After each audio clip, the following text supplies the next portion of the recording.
So let's talk about how you can manage your group or team on RunSignup. Now, what we're about to show you can only be done by the group administrator. So whoever originally created the group on RunSignup is the group administrator, and they'll be the ones that will have some of these features that they can do on the back end side of things.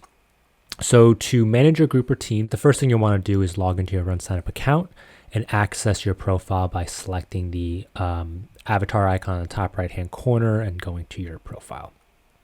Once you get to your profile, scroll down and you'll see the Groups tab. And you'll select the Groups tab and you'll find the group that you are currently in and have created. If you select the Edit Group button, you'll be prompted to edit the group name. And if you have set up an optional password, this is where you would change your password. So a common question that we see is users forgetting what password they set for their group or team. So you can come into this area, and if you did set a password, you would see essentially dots in the password field, and you can just delete that and type in your new password there, and then select update group or team, and then that would be the new password that you can give your friends and family. Now, if we back out and go back to our profile, you can also select the team name. So you can select, for in this case, the Super Creative Team, and you'll be brought to the group or team page. Now here you'll have a couple more options of things that you can do and manage for your team. The update name and password will get you to the same place as the edit group function, where you'll be able to edit the team name and edit the password. Social settings, you'll be allowed to upload a logo for your team. If for whatever reason you have any social handles or social URLs that you want to add, you can do that here. There's also a join and share area. What I would recommend typically is you can select the copy share link and give that link out to your friends and family.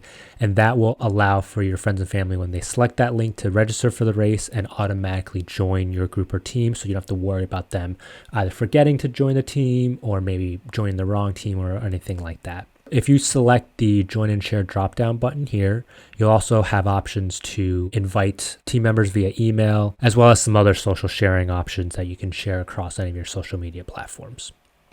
So you can also do a text to share. So if you click on this little button here, you can text any of your friends and family to say, hey, join my group or team here. And again, they'll select the link, head to the race page, register for the race, and the link would automatically join the team for them. So again, they don't have to worry about selecting a team to join, or maybe they forget or anything like that. So scrolling down some more, you'll be able to see who your race group administrators are. Again, by default, the person who created the team originally is the administrator, but you can certainly add additional group administrators if you would like. Kevin, I'm going to add you. I trust you. I think you'll help lead this team into the super creative place that it has titled itself to be. That's questionable. So again, you can add administrators. Adding administrators to your team does not mean that they are going to be a part of your team. So in this case, for example, Andrew just added me as an administrator. I'm not registered for this race. I am not a group member of this race. I'm just an overseer of the team, and I boss Andrew around. Now scrolling down below, you'll see group members. Now these are members of the team. So in this case, Perry has registered for this race and has joined this team. Now you can also select add member, and you'll be able to add members to your existing team. Now a huge caveat with this feature is the participant has to be registered for the race, and the participant has to be not on another existing team. So if you're trying to manually add a member, again, they have to have already registered for the race, and they can't be on another team. So essentially what this feature is, you'll search for a particular participant. So in this case, we searched for Anita, and we found a registration for Anita in this race. And we're going to say, hey, let's add Anita, who's in this 88-miler event, to our team. And we select add members, and now Anita is part of this team. A common question or kind of situation that we come across or get asked is users are trying to add members and they're having trouble finding that particular member. Again, they have to be registered for the race in order for them to be added to the team, or you'll be able to, or for you to be able to find their registration. And if they haven't registered, you'll get this error message saying that no participants match your search. If the person you are searching for is already in a group or an event that doesn't support groups, they will not appear in the results.